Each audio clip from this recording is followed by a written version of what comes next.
皇上，这些就是吴应奇从云南押送进京的永历帝遗物。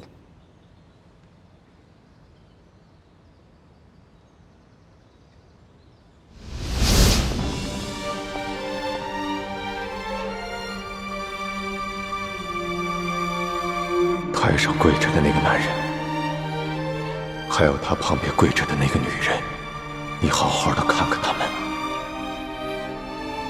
记住他们的样子，永远不要忘记。他们是谁啊？我为什么要记住他们的样子，永远的不忘？先别问为什么，听义父说，好好看看他们，这是你第一次看见他们，也是最后一次看见他们。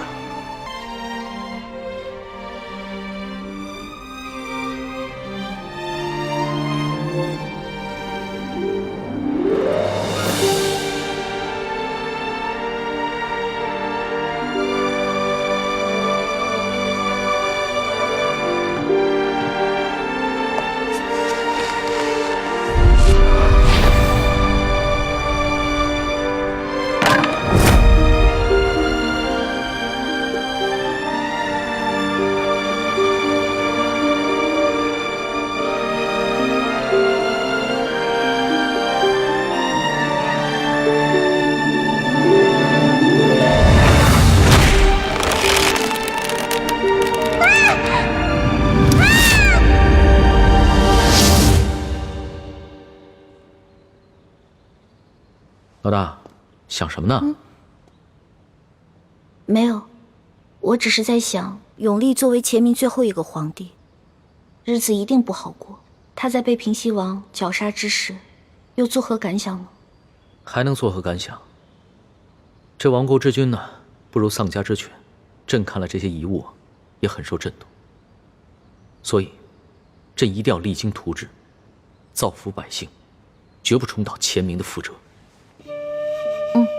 龙小弟，我相信你，你一定能做好的。不过，吴三桂他派人夺走了金钥匙，肯定没安好心，你自己得注意点了。相比于金钥匙的真正下落，朕更在意的是，如何以永历帝为镜，做一个真正的好皇帝。再说了，就算这金钥匙在吴三桂手上，朕也不惧，因为铜匣子在朕的手里，所以他就算凑齐了3把金钥匙，也是没用的。龙小弟，你还不知道你手里的铜匣子其实是假的，也不知道吴三桂抢回去的金钥匙也是假的。真的钥匙已经落在朱哥哥手里了，否则你恐怕会寝食难安的。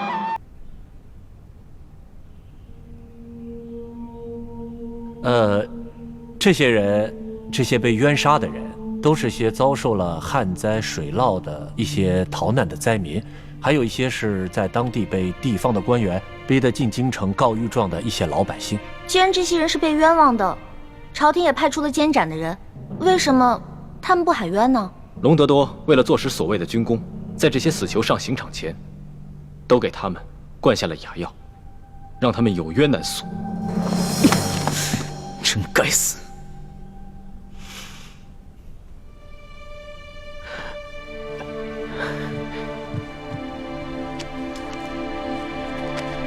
皇上，其他官员骗取军功，一样是花样百出。还有比隆德多更严重的吗？有，京城护军参领阿必齐。阿必齐，他府上挂的那个国之栋梁的牌匾，还是朕亲笔给他题的字呢。这阿必齐用的和隆德多是相似的手法，一路累计军功，从一个小的不能再小的城门吏，平步青云，如今已官拜3品。他冤杀了多少人？奴才查实的，这阿必齐杀的300多人当中，只有100多人是有过大逆不道罪行的，其他的都是冤杀的。更好笑的是，同样一个人名，却反复被杀了5次，身份一会儿是老妇人，一会儿是垂髫小儿，一会儿是中年男子。怪不得呢，怪不得我一个弱女子都被他们当成乱党逆匪给抓起来了。他们一定听我的口音是外地人，又无亲无故的，所以想拿我的人头去充数。索土，奴才在。把这些查实罪名的官员全部给朕抓起来，送到刑部审理。这。皇上圣明。圣明？你是在嘲讽朕吗？有哪个圣明的君王身边有这么多的贪官酷吏？哪有啊？你刚亲政不久，之前那些烂摊子都是鳌拜弄的，跟你没关系。身为天子，岂可委过于臣子？看来朕必须尽快好好选一选能臣和贤臣，整顿一下朝廷的吏治。龙小弟，我相信你一定可以的。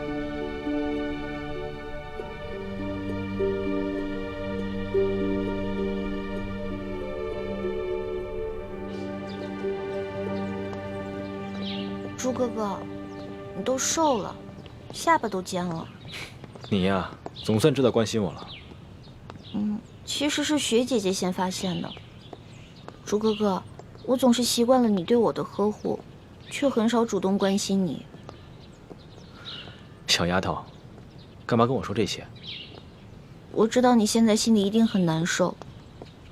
其实我也不好受，可是我也不知道为什么，我也不知道自己该怎么办才好。欢梅，你别说了，我明白你的心，我不怨你，我只恨我自己无能。猪哥哥，你千万别这样说，你越这样说，我心里越内疚。欢梅，我们从小青梅竹马一起长大，我们对彼此都太熟悉了，这对于我们的感情来说，既是好事，也是坏事。而康熙对你来说，就是一个琢磨不定的诱惑，所以你对他充满了幻想。欢梅，要不要跟我打个赌？什么赌？赌康熙能不能说到做到？我赌他不能。康熙他是个皇帝，而且他最讨厌那些贪官酷吏了，他一定能够说到做到的。好，那咱们这就赌上了。赌注是什么？100两银子还是1000两银子？我不跟你赌钱，我赌你的心。如果你输了，我相信你对康熙的幻想也就破灭了，你也不会再被他所迷惑。到时候，你乖乖跟我一起光复大明，做我未来的太子妃。那如果你输了呢？如果我输了，那连我也会对康熙服气。到时候，无论你做什么，我也认了。好。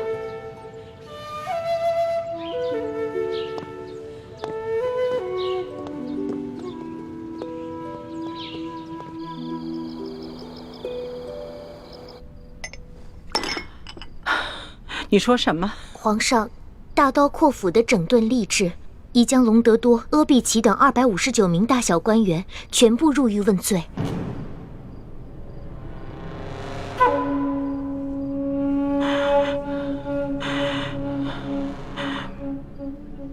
不可以，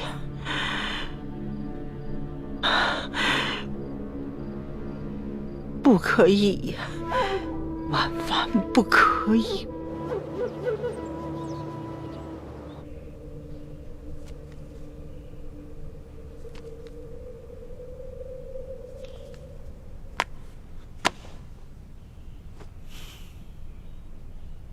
司徒，奴才在。这259名官员罪证已经全部坐实，朕即刻就封你为监斩官，10日之后将他们全部问斩。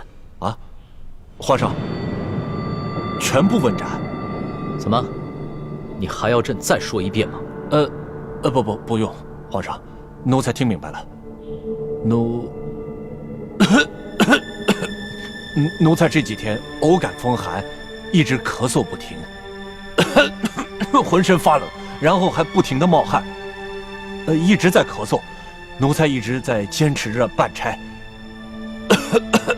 可是到了今天，为师觉得有点撑不住了。奴才想请皇上开恩，可不可以拖延几日让奴才办差，或者另外再派一个人去监斩？司徒啊，你这病的可真是时候啊！真的，真有点撑不住了。行了，你回府养病去吧。奴才谢皇上恩典，奴才告退。老滑头。皇上，其实索大人办案倒是很利索，也很有章法，是个不可多得的能臣。只是他没想到，皇上会如此严惩这些贪官污吏。若是让他监斩的话，就相当于让他得罪了大半个朝廷。又想在朕的面前捞功劳，又不想得罪别人。是，只怕眼下这监斩官的人选是不好定了。毕竟谁也不想一下子站到大半个朝廷的对立面。臣倒是无牵无挂，但臣是个汉臣，名义上又只是一名太医。皇上让我在暗中协助索大人办案，这倒是可以。若是在明面上对臣委以重任，只怕不太好。朕明白，你不是怕事，你是愿意为朕效力的，但是朕也不能将你推到火堆上去烤。多谢皇上体恤。只是，眼下这监斩官，怕是无人敢胜任了。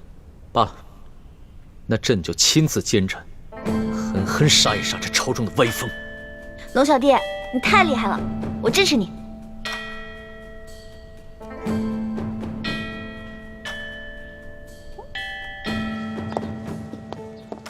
哼，朱哥哥，怎么样？我都说了吧，康熙是个好皇帝，是个励精图治的好皇帝。现在就下结论，未免太早了吧？如果康熙真的有魄力，把这259个贪官酷吏的头都给砍了，那我就认输。好啊，那就再等时日看看。好。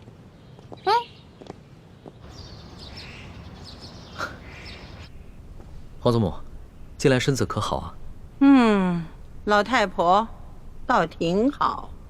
可是哀家怎么听说这些日子皇上从来没睡过一个囫囵个儿的觉了？皇上虽然年轻，也不能太疲劳，劳逸结合才是啊。皇祖母啊，孙儿最近正在忙着整顿吏治，确实呢有几天没睡好觉了。但是现在事情都已经办妥了，所以接下来孙儿可以好好睡上一觉了。皇上啊，这是哀家亲手给你准备的参茶，补身养生的，试试吧。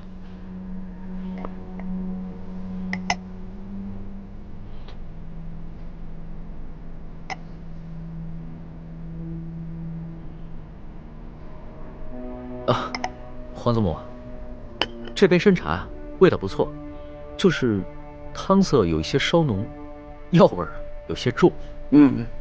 汤色浑浊，证明啊，这药味甚浓啊。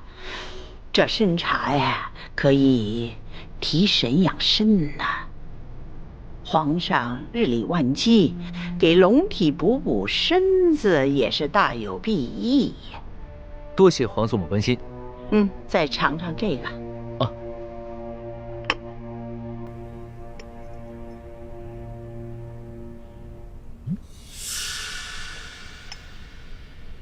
其味如何？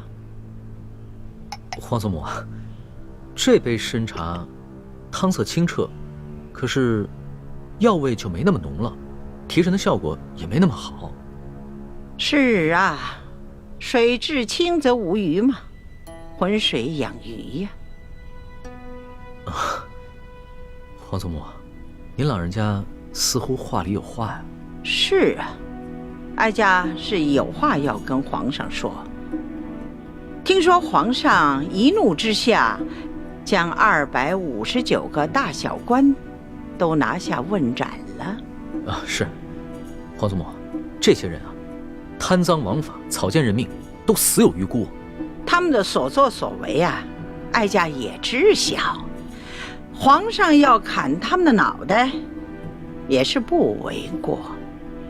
甚至有些人，你可以株连他9族，以儆效尤啊。皇祖母，其实呢，孙儿一次性要砍这么多贪官的脑袋，孙儿的心里啊也是有些不安的。多谢皇祖母的支持，孙儿这样就可以放手施为了。哀家呢，自然要为皇上仔细的打算，全力的支持皇上啊。只是哀家老喽，说上10句话，皇上未必能耐心的听上1句呀。孙儿听出来了，皇祖母是在埋怨孙儿自作主张吧？皇祖母，咱们祖孙心连着心，你要是有什么话，就直说好了。皇上可知道，那左翼前锋统领隆德多的娘家是谁吗？知道。这隆德多的祖母和皇祖母是堂姐妹，皇祖母可是要给隆德多求情，饶他一命。哀家为他求情，并不是为了亲情。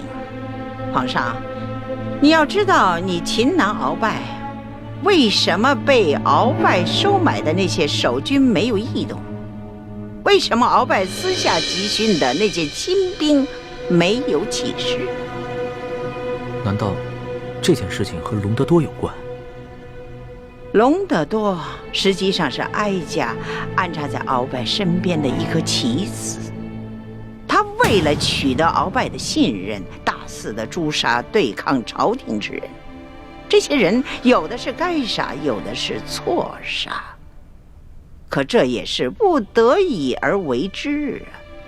在你擒拿鳌拜之时，隆德多他借口清查乱党，在京城实行了宵禁，让鳌拜的叛军无法出动啊，这才让你在宫中擒拿住了这个鳌拜呀。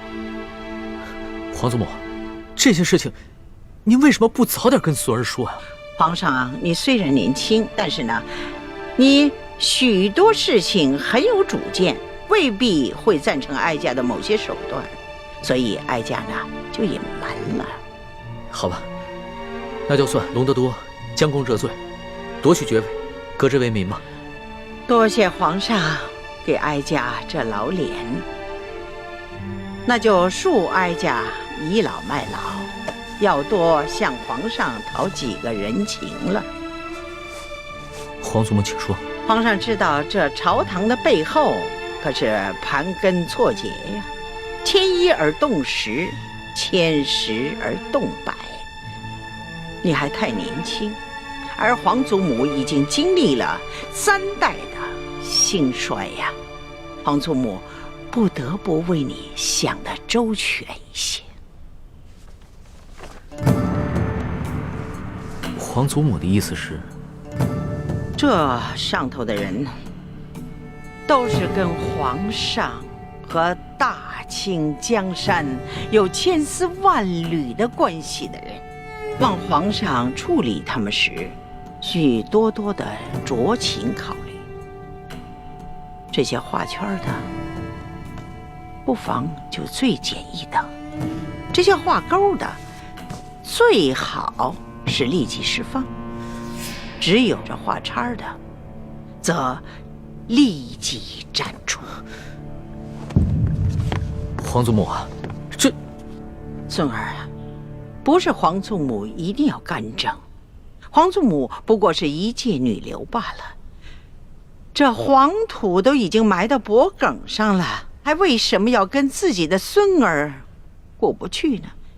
你要相信，皇祖母的所作所为，都是为了皇上，为了这来之不易的大清国呀。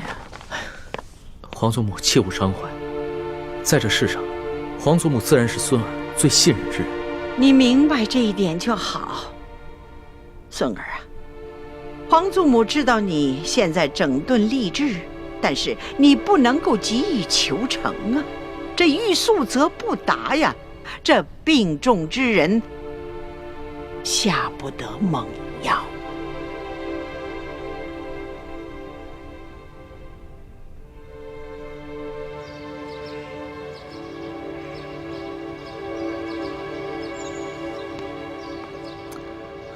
朱哥哥，咱们等了好几天了，也没见那个内奸露面。还不是你上次打草惊蛇了？你呀，总是不听我话。我们先回宫吧，估计不会来了。我还不想回宫呢。那你想去哪儿？我想吃串冰糖葫芦。你呀，就是一只馋猫。走吧。嗯。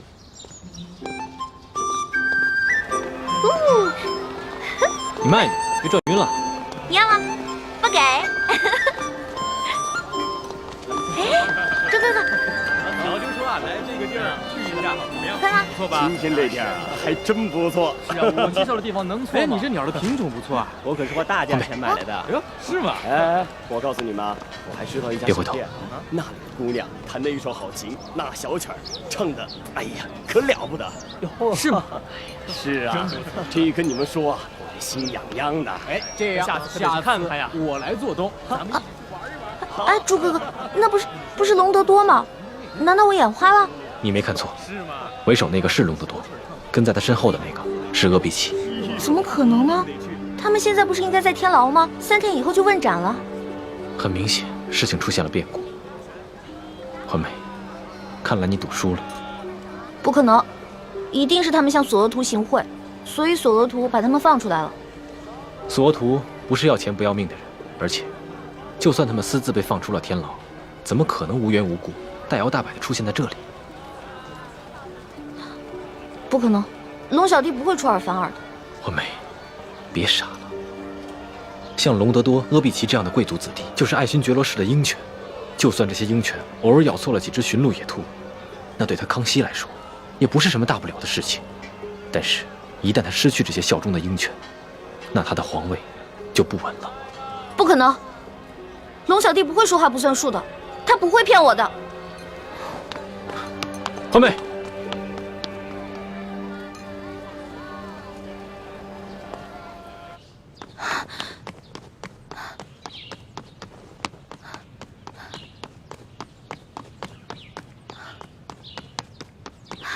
哎，世叔姑娘，皇上吩咐过了，谁都不见。不行，我有重要的事情问皇上。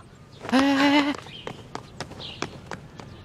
龙小弟，世叔姑娘，您轻一点，皇上睡着了，别惊扰了圣驾。哎，世叔姑娘，小声点儿。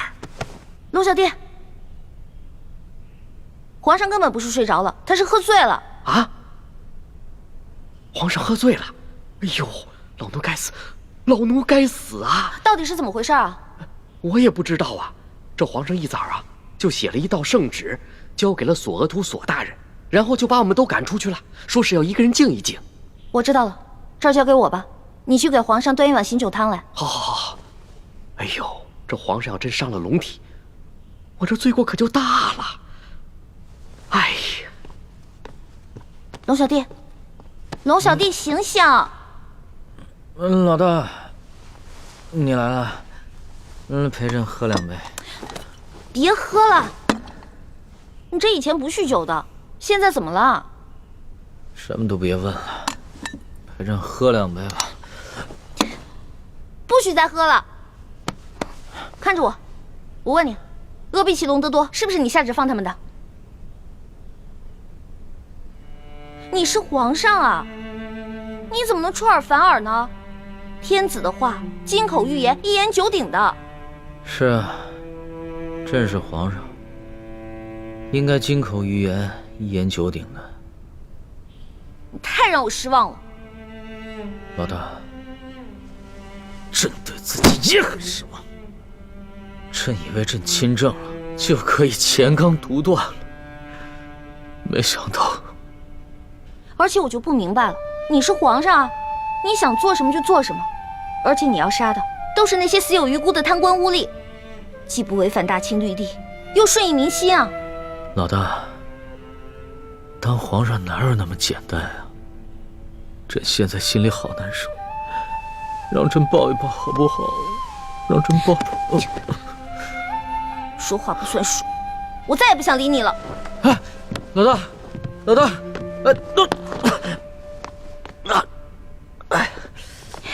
起来。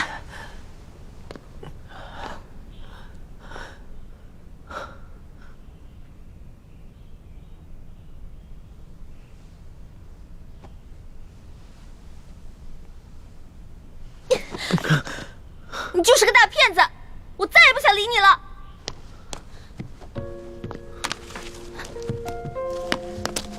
你还记得这把扇子吗？还记得上面的字吗？你曾经说过，你不会让你的耳朵变成摆设。可是如今我才知道，你不仅是一条装聋作哑、没脚没爪的龙，你根本就是一条虫！一座红尘的城墙，煎熬过你给的苍茫，用半世的真换一世的伤，奈何不了无言过往。如果真心总喜欢流浪，谁会陪我遥望夕阳？用痴心的苦换天真的想，思念比毒药更传唱。我不能和你在一起，相遇是最痛的别离。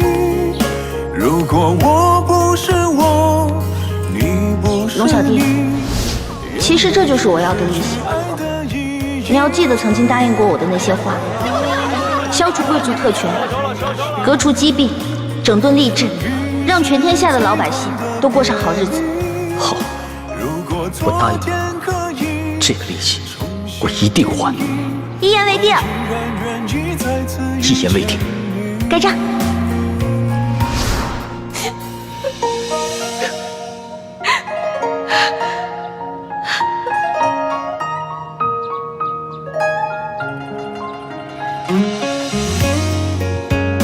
龙小弟，我这个老大可能要先行一步了。别说胡话，咱们俩可是拜过把子的，说好有难同当，同生共死的，所以为了我，一定要撑下去。龙小弟，我也好想陪你回京城啊。放心吧，我还想去收那些你欠我的利息。放心吧，人不死，账不来，你一定要好好撑着。要是你不在，我来账了怎么办？你不会来账的，因为你是一个好王。我之前说过，你是天底下最不该爱的人。可是我现在收回这句话，你真的很好。谢谢你，谢谢你，老大，谢谢你，所以一定要撑住。相遇是最痛的别离，如果我不是我，你不是你，眼泪就失去爱的意义。环妹，康熙他骗了我，康熙他骗了我。如果昨天可以重新定义，我依然愿意再次遇见你。如果昨天可以重新定义，我依然愿意再次遇见。朱哥哥，我输了。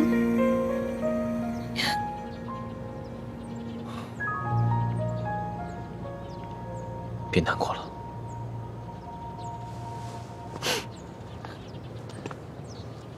环美，我早就说过了，康熙在微服私访的时候，考虑的或许真的只有百姓。可他一回到这紫禁城，回到金銮殿，考虑更多的是他的皇位。朱哥哥，我问你，如果有一天你当上了皇上，你会不会跟康熙一样，在你心里最重要的是黎民百姓，还是你的皇位？你要说实话，不许骗我。如果有一天我做了皇帝，康熙没能做到的，我都能做到。你说的是真的吗？我我永远不会骗你。我跟康熙不一样，他从小生长在宫里，而我从小生长在民间。我对老百姓的感情和他对老百姓的感情是不一样的。我远比他了解民间的疾苦，朝廷的机弊。欢梅，如果有一天我骗了你，就让我天打雷劈，不得好死。我不用你发这些毒誓，我相信你，朱哥哥。最起码你没骗过我，不像康熙那样。我现在终于知道为什么师父跟爹要光复大明，扶你登基了。欢梅，你终于想明白了。我想明白了，而且通过这次山西微服私访，我也看明白了很多以前没有看明白的事情。像我们以前那样小打小闹，这里诛杀一个恶霸，那里铲除一个贪官，不过是图一时的快意恩仇，根本没有办法把老百姓从水深火热当中解救出来。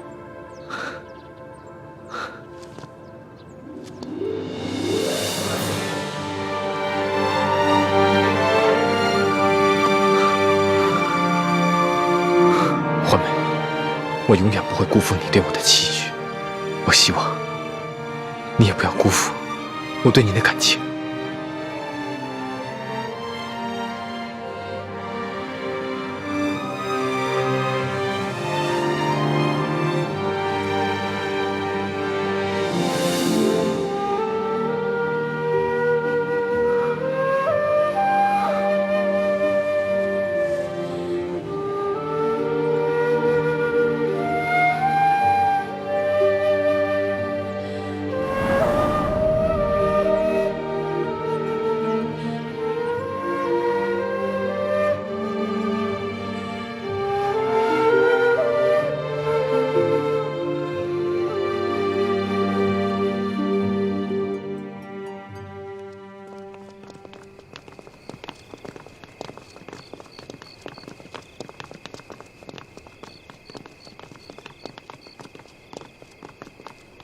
皇上吉祥。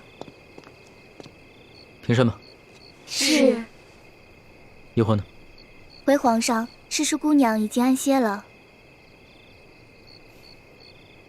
你们先退下吧。是。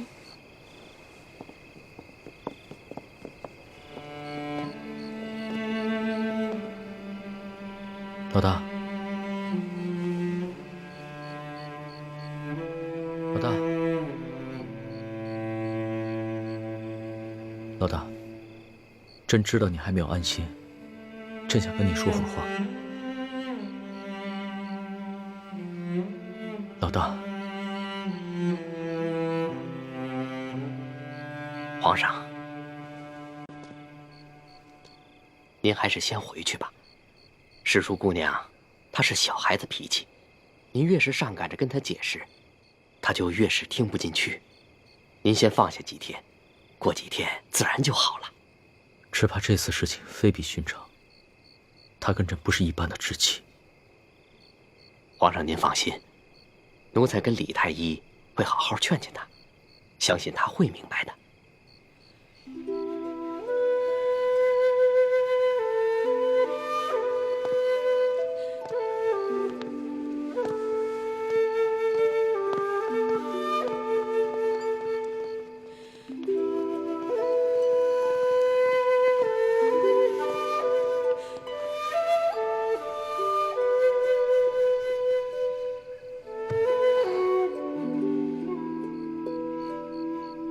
真没想到，康熙会临时改变主意。这样一来，你打算借机挑起清廷内乱的计划，怕是落空了。虽然计划落空，但欢妹及时醒悟了，也算是意外之喜。啊，那就恭喜大师兄了。这样一来，小师妹就能收回对康熙的心思，一心一意地对待你了。只怕这付出的感情，不是说收回就能收回的。但愿吧。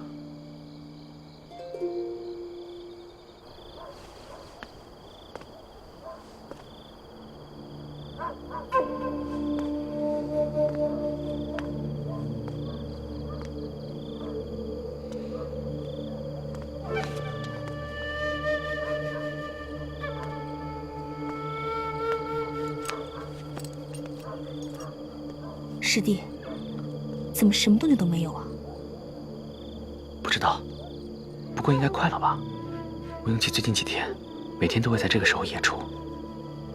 吴应奇的大哥吴应雄是建宁公主的额驸，他们平西王府在京城也有很多的亲友故旧，所以吴应奇应该会有很多的应酬。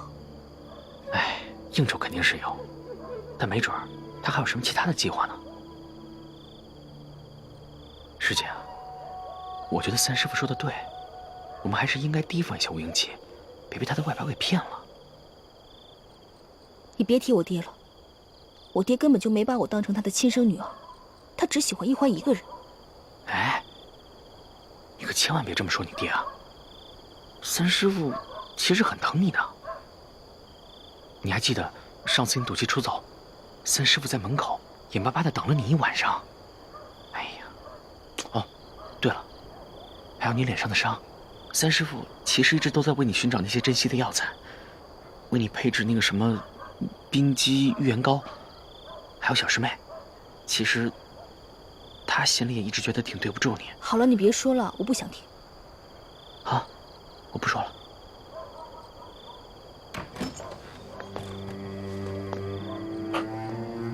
二公子，哎，师姐，吴应奇出来了。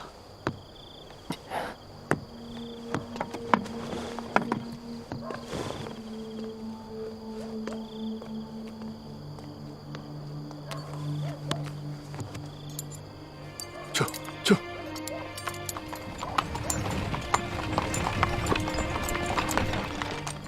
走，我们跟着他。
他们到这客栈到底是要做什么？应该是见什么人吧。师姐，你在这守着，我跟进去看一下。嗯。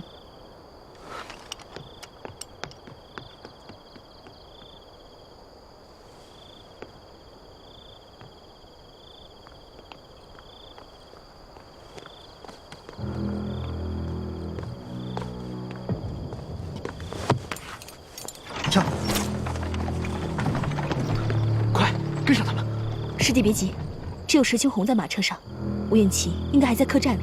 哎，师姐，你看走眼了，那个驾马车的根本就不是石青红，而是吴应奇。他们刚刚在客栈里互相换了装束。难怪石青红今天一直带着竹笠，我这居高临下的看不清他的脸。原来他们在玩障眼法。吴应奇如此小心谨慎，只能说明一点，他在干的肯定是一个见不得人的事儿，说不定真的跟金钥匙有关。走。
应奇好像是在等什么人。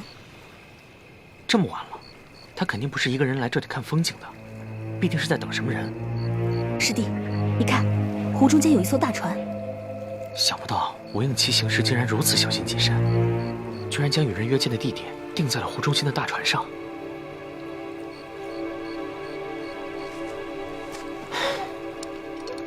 樊师姐，你该不会到现在还认为吴应奇只是一个胸无城府、只懂得琴棋书画的文弱书生吧？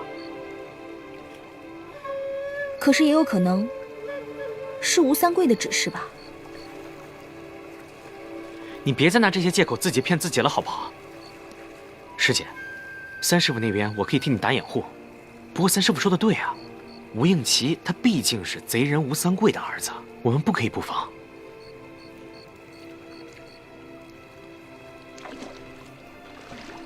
师弟，那现在我们该怎么办啊？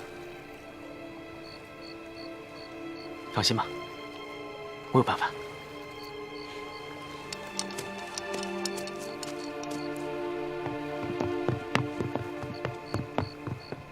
二公子，二公子，师弟，你可千万注意安全，万一有什么意外，我随时去接应。好的。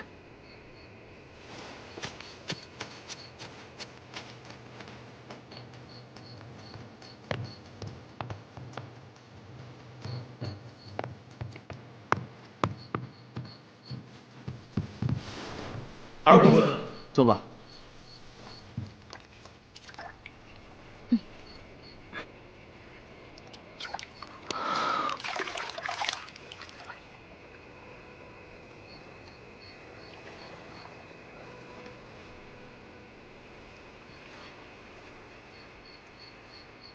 既然人都到齐了，那我们就开始吧。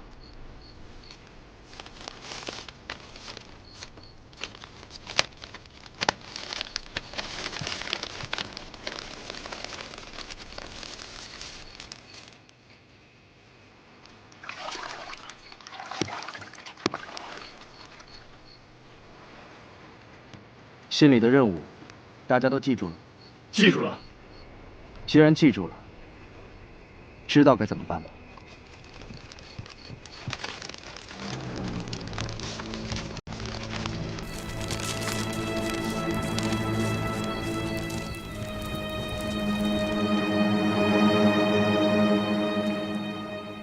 各位都是江湖上的英雄好汉，既然你们愿意效忠于我，那么就按我们之前说好的规矩来。你们若肯忠于我，我保你们荣华富贵；可若你们对我有二心，也休怪我翻脸无情。我等誓死追随二公子，永不背叛。好。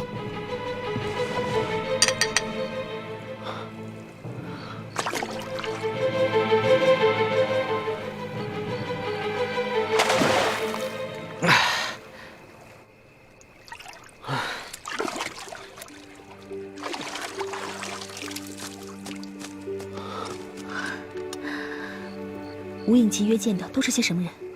我看不到舱内的情形，不过舱里除了吴应奇，大概还有10几个人。听他们说话和呼吸声，个个武功高强，应该都是江湖中的好手。吴应奇有提到这些人的名字和身份吗？没有啊，本来在这种地方约见就已经十分安全了，可吴应奇还是十分小心，出言谨慎，连即将布置的任务都是写在密信上的，我打探不到更多的消息了。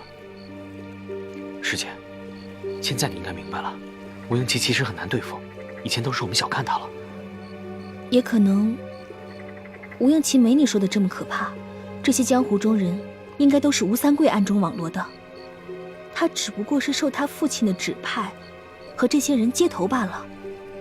至于那些密信，也有可能是吴三桂提前写好的呢。不对，吴应奇绝非一羽之辈，他心机很深，好像在暗中谋划着什么事情。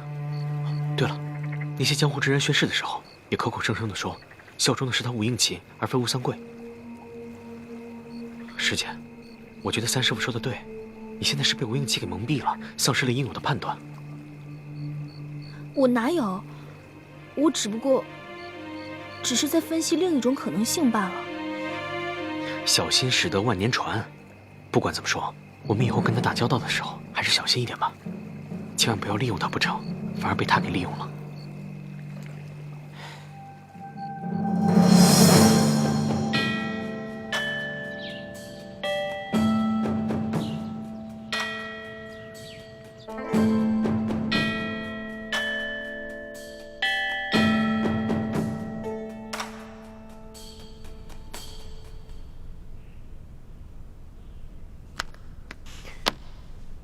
老大，你就别再板着一张脸了，行吗？皇上千万别折煞奴婢了。奴婢啊，跟皇上是尊卑有别，奴婢再也不敢冒充什么老大，冒犯龙威了。朕知道你心里还在生朕的气。没有，奴婢在皇上面前只是一只小蟑螂。哦不，奴婢就是一只小臭臭。只要您龙族一抬啊，就能把奴婢剁个稀巴烂。是吗？那你昨儿个还骂朕是个骗子，不仅是个骗子，还是天底下最大的骗子！你还撕了朕的檀香古扇。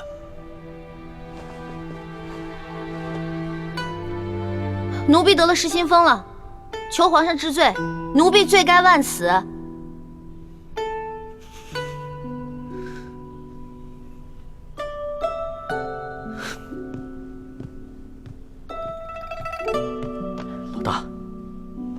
老大，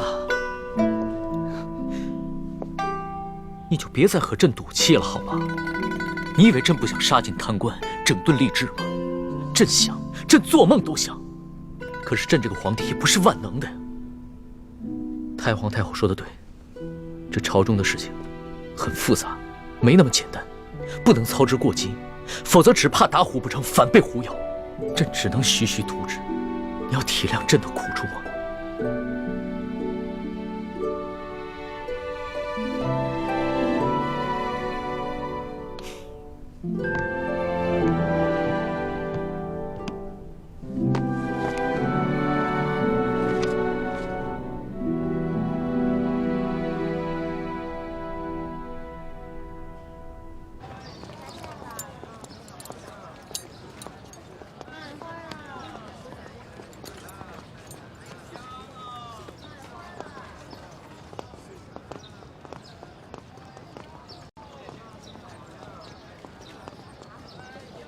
二公子，时候不早了，咱们该赶路了。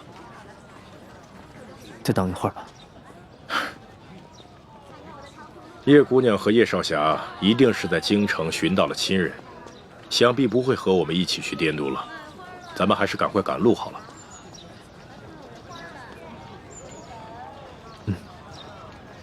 来，二公子请。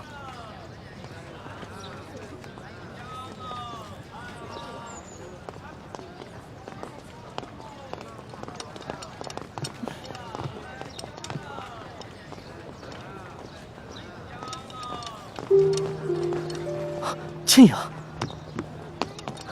倩影，叶兄弟，二公子，二公子，我还以为今生再也见不到你了。所以说这就是缘分。我们原计划在京城投亲，但找了许久也没有找到。听说是以前搬到外地了。我本想在京城找一家镖局落脚，但是我妹妹一直拉着我，让我来投靠二公子。不知二公子可否收留我们兄妹二人？这还用问吗？求之不得。请。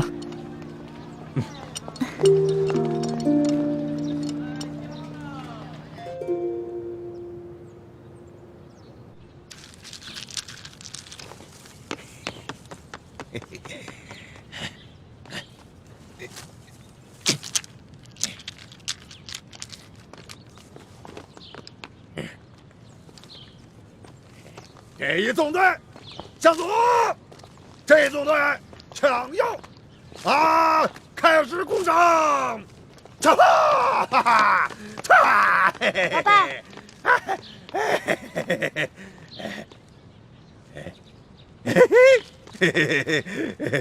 有人来了，有人来看我了，我要知道。老爸，我是一欢，我来看你了。给你糖吃。我要吃糖。好吃，真好吃。玉欢。玉欢是谁啊？我要吃。好吃，我好吃。我的糖。老板，乖，不能再吃了，这个不能再吃了啊！乖，不能吃了。这还有呢，鳌拜，还有呢。鳌拜，你看，这是桂花糕，给你的。你是好人，他是坏人，他抢我糖，不好。哎，好吃，好吃。猪哥哥，看来鳌拜是真的疯了。好吃。吃完了，我们要杀出去。鳌拜，我们先走了啊，把吃的放在这儿，你自己慢慢吃。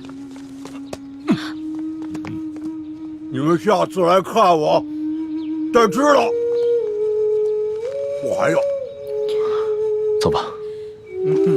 好吃，吃完了我们杀出去。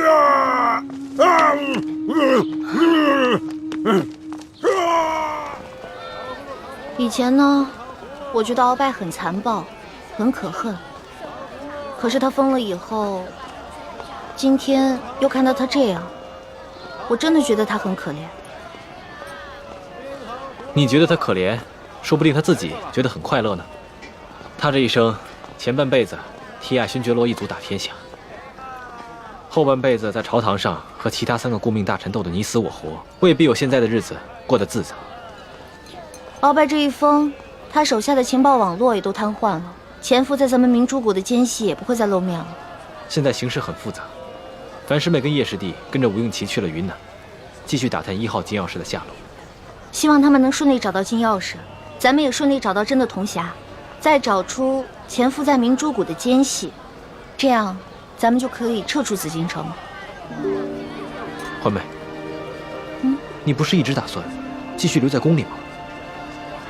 那是以前，现在康熙已经不是我的龙小弟了，我不想再继续留在那个骗子身边了。走吧。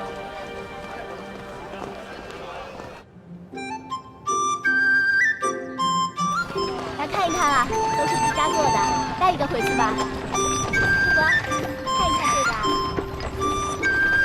真没想到，滇都不仅有京城的繁华，还有京城看不到的民族风情。对啊，其实滇都啊还有很多好玩的地方。等我这次见了我父王之后，我带你们再好好逛逛。你爹是不是很凶啊？我父王平常是个不苟言笑的人，因为是军人出身，所以总是有点不怒而威。说实话，我每次见到他呀，我心里还会发怵的。但是他人还是很好的，尤其是对我和我娘，他心里啊还是很疼我的。天下无不是的父母。平西王虽然在世人的口中颇受争议，但我相信，他一定是个疼爱儿子的好父亲。对啊，倩阳，你真是善解人意。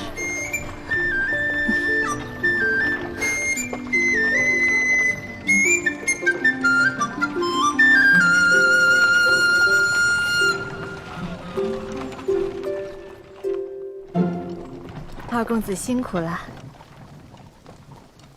王爷有命，要二公子一回来，速去复命，不得耽搁。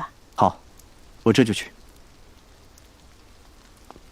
叶兄，倩影，我娘和我喜欢清静，所以自行冠礼之后，我娘就随我搬出了王府。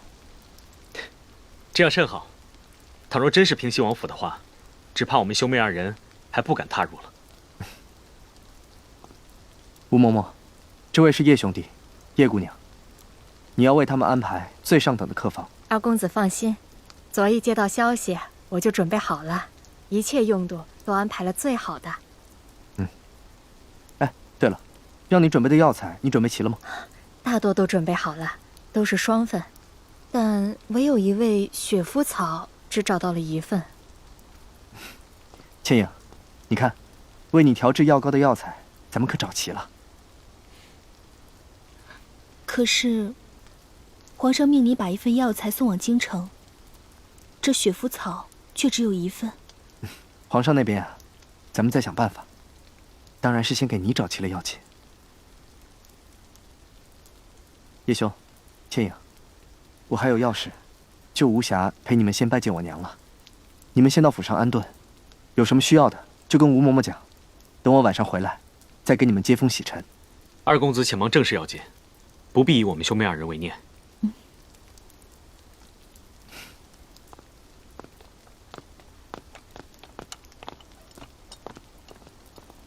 这二公子连衣服都来不及换，看来定是有要事。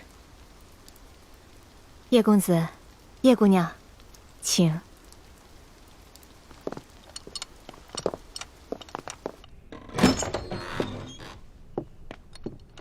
叶姑娘，请。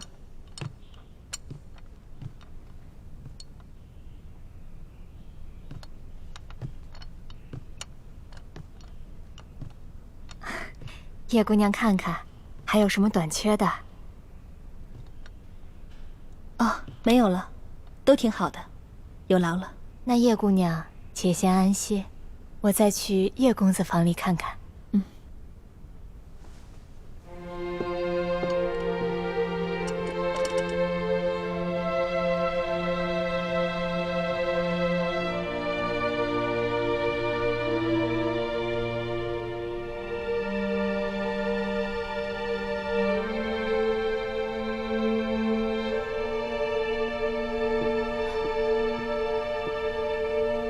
奴婢望月奉主母之命来请叶姑娘一见。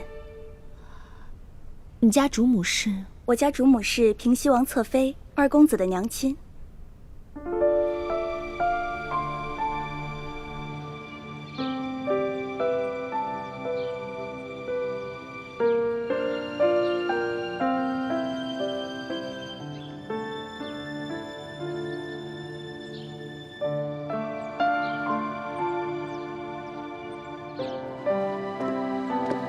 请。平西王侧妃就住在这里吗？我家主母喜欢清静。叶姑娘，这边请。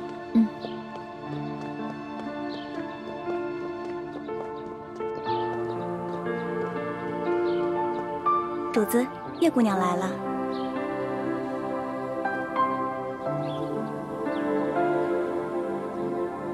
民女叶倩影拜见王妃。不必多礼，看茶。是。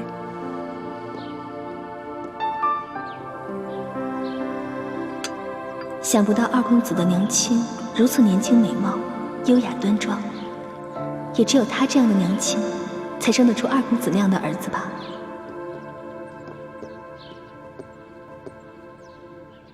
我琪儿在家书上说，叶姑娘是她新结识的朋友。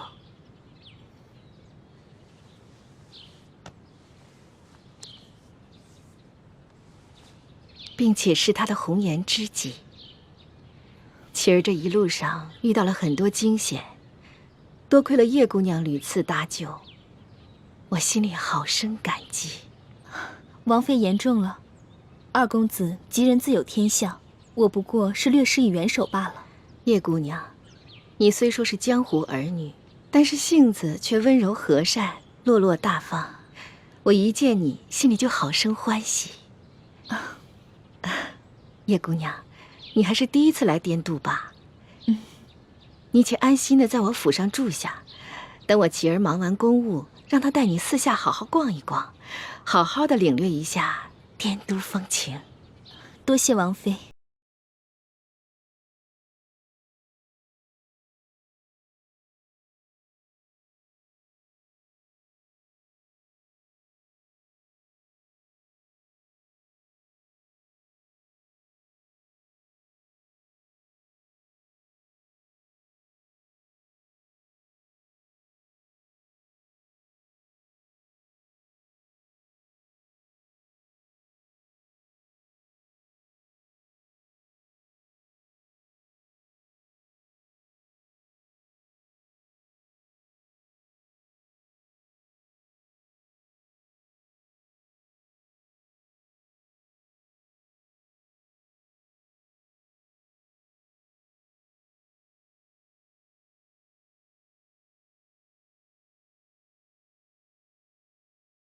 孩儿不敢有所隐瞒。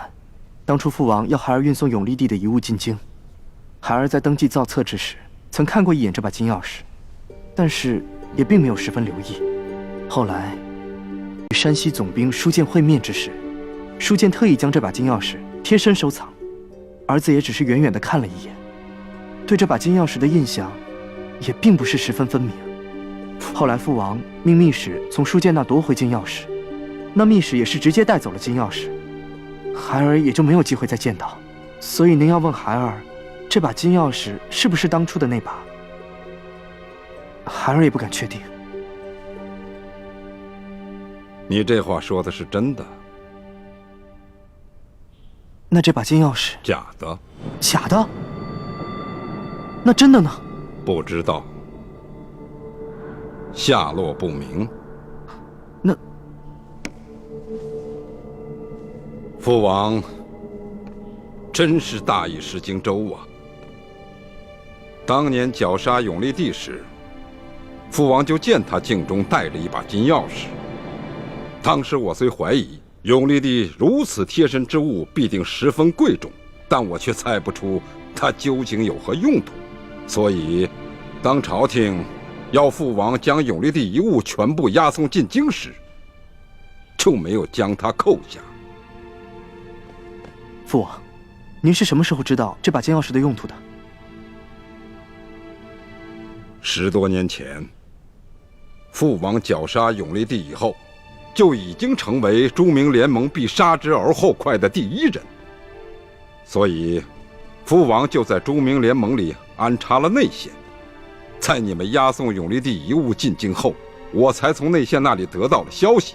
当年崇祯皇帝意识到大明江山危机时，就将宫里的宝藏隐藏在一个秘密的地方，然后绘制了一张藏宝图，藏在了一个铜匣子里。除了藏宝图，这铜匣中还藏有各地朱明联盟成员的潜伏名单。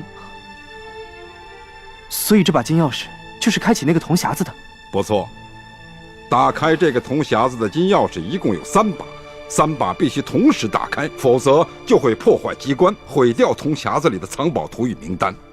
孩儿办事不力，没想到这把金钥匙有这么特别的重要性，孩儿竟然让它在眼皮子底下被人调了包。